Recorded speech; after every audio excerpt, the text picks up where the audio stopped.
They had been trained to follow orders without hesitation, to wait for commands and act without question. Yet inside an American prison camp, something far more unsettling began to happen. Because for the first time since the war had begun, no one was giving them orders, and instead, they were told to choose for themselves, a freedom that felt less like a privilege and more like a trap, leaving them standing still, uncertain, and deeply uncomfortable with a decision they had never been prepared to make.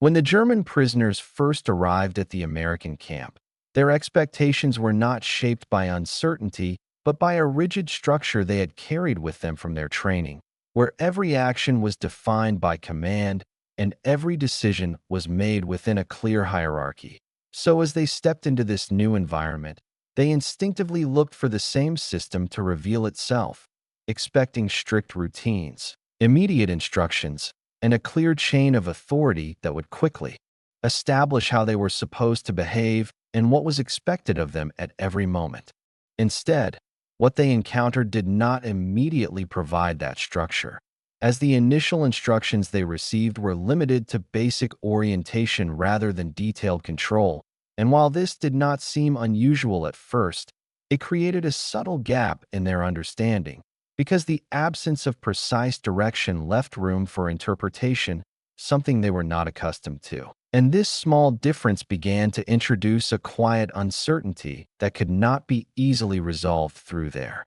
previous experience. This uncertainty became more noticeable when they were presented with a situation that required them to make a decision on their own, not as part of a test or a temporary arrangement, but as a normal part of their daily routine. And this moment, though simple in its appearance, carried a significance that was not immediately recognized, because it challenged the expectation that their actions would always be guided by external authority, replacing it instead with a form of responsibility that felt unfamiliar and difficult to process. Within the group, reactions to this situation varied, as some prisoners attempted to treat the choice as insignificant, assuming that there must be a correct option that they were expected to follow, while others hesitated, unsure of how to proceed without clear guidance. And this hesitation was not based on fear of making a wrong decision in the usual sense, but on the absence of any framework that could define what a correct decision even meant in this context. As the moment passed without clarification or correction, a realization began to take shape, subtle but persistent, as the prisoners understood that the choice had been genuine and that no further instruction would follow, leaving them with the responsibility of deciding for themselves in a way that did not align with anything they had been prepared for. And this realization, though still quiet and not fully expressed, marked the beginning of a deeper discomfort, because it suggested that the rules they had relied on no longer applied in the same way, and that they would have to navigate this new situation without the certainty that had always guided them before.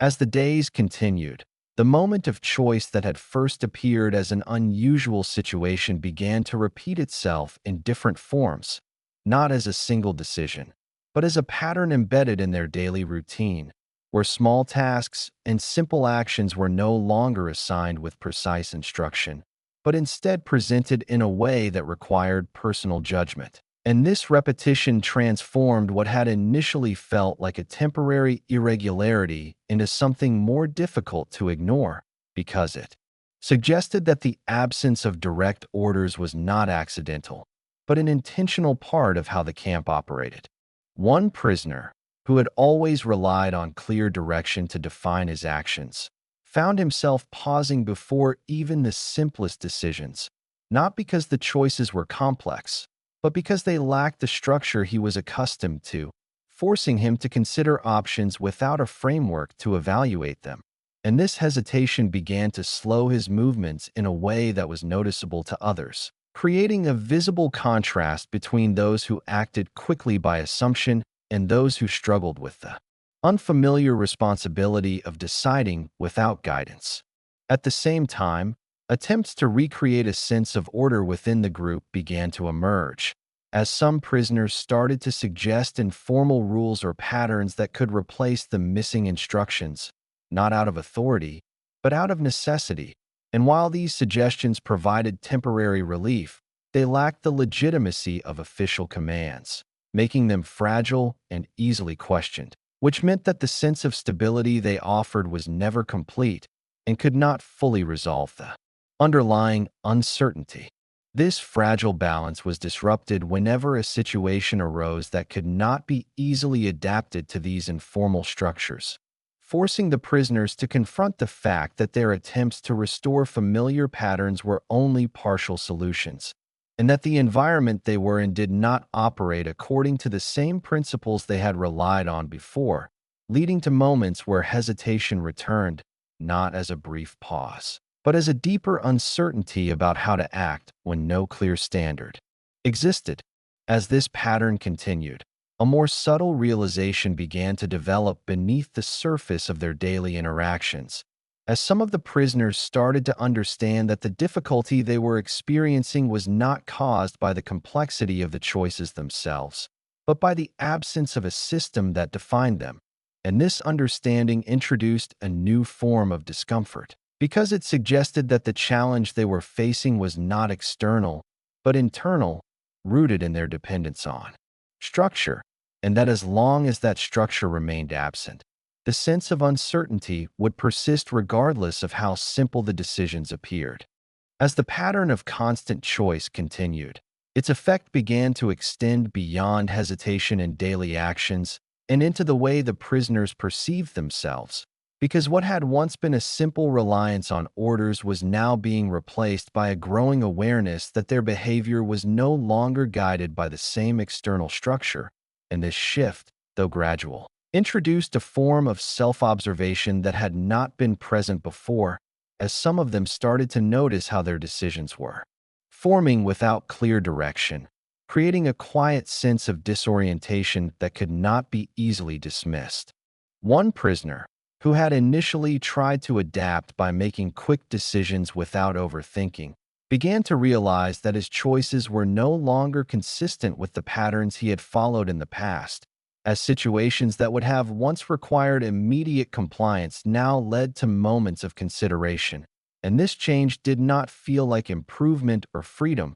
but rather like a loss of clarity, because the certainty that had once defined his actions had been replaced by a need to evaluate options that did not have an obvious hierarchy. These individual experiences started to influence the group as a whole, not through direct discussion, but through subtle changes in behavior that became visible over time, as the absence of uniform responses created small differences in how each prisoner approached similar situations. And this lack of consistency made it increasingly difficult to maintain the sense of collective identity that had once been reinforced through shared discipline, introducing a quiet fragmentation that did not require conflict to exist, but was present in the way their actions no longer aligned as naturally as before. In response to this fragmentation, some prisoners attempted to re-establish a sense of unity by observing others and adjusting their own behavior accordingly,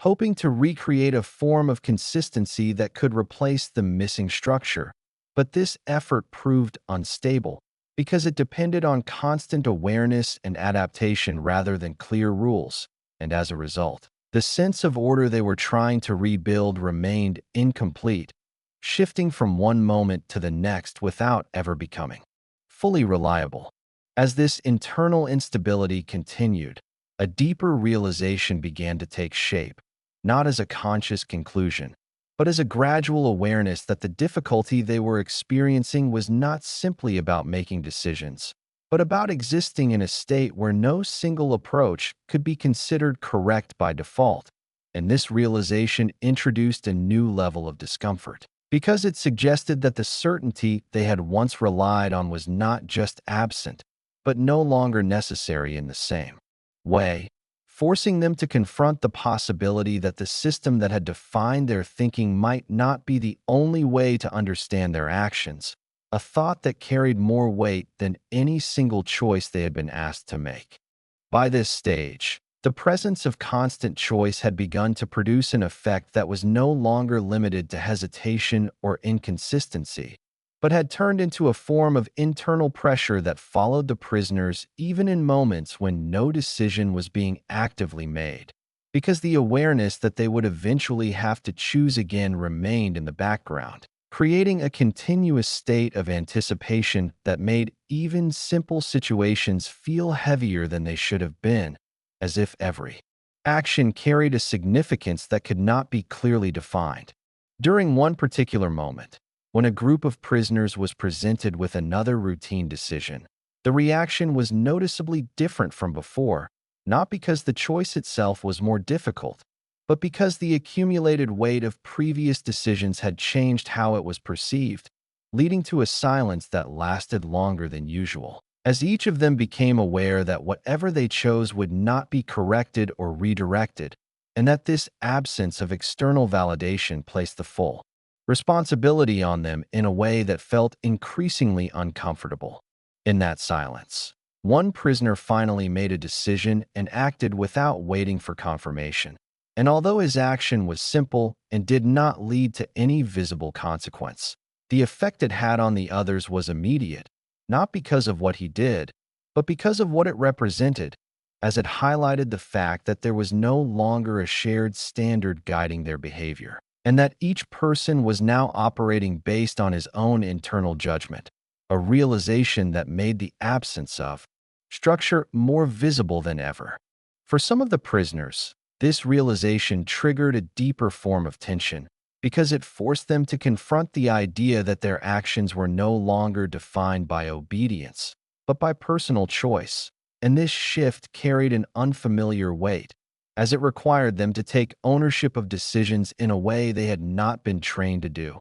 creating a sense of responsibility that did not feel empowering, but instead felt isolating, as if each decision separated them further from the collective identity they had once shared. As this pattern continued, a more unsettling thought began to emerge, one that was not expressed openly but could be felt in the way their interactions became more cautious and less predictable, as some of the prisoners started to consider the possibility that the system they had relied on had not only been removed, but replaced by something they did not fully understand, and that the freedom to choose, which might have once seemed insignificant, had become a source of pressure that was more difficult to manage than any direct command, because it left them without a clear point of reference, forcing them to navigate each moment without the certainty that had once defined their actions.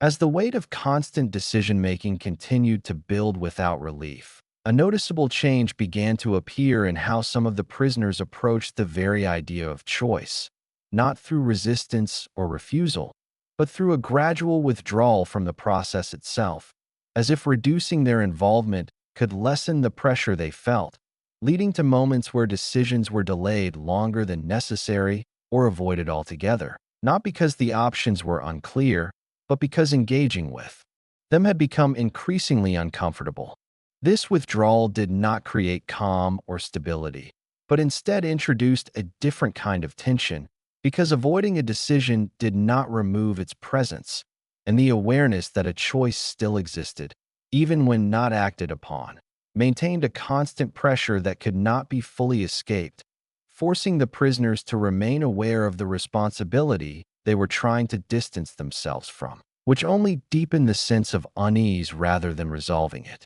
At the same time, those who continued to make decisions found that the act itself no longer brought clarity or confidence, as each choice seemed to lead only to another moment of uncertainty, creating a cycle where action did not reinforce understanding, but instead highlighted the absence of a stable framework, making it increasingly difficult to feel certain about any direction they took, regardless of how simple the situation appeared. As these different responses developed within the group, the sense of shared identity that had once connected them began to fade further, not through conflict or disagreement, but through the realization that each prisoner was now navigating the same environment in a different way, shaped by his own reactions to the pressure of choice, which created a quiet distance between them that could not be easily bridged. because there was no longer a single structure guiding their behavior. In the end, what remained was not a resolution or a return to stability,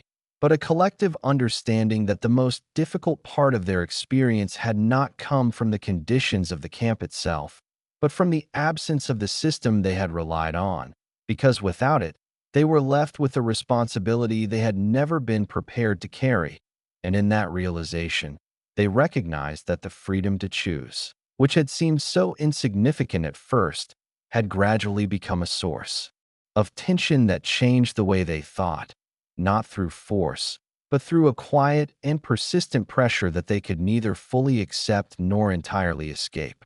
What made this experience so difficult to understand was not the presence of control, but its absence, because without orders to follow or rules to rely on, the prisoners were left alone with decisions they had never been prepared to make. And in that space, the freedom they had been given did not feel like relief, but like a quiet and constant pressure as they came to realize that the hardest part was not choosing what to do, but accepting that the choice had always been theirs. Thank you for spending this time here. If these quiet, true World War II stories matter to you, subscribing helps this channel continue.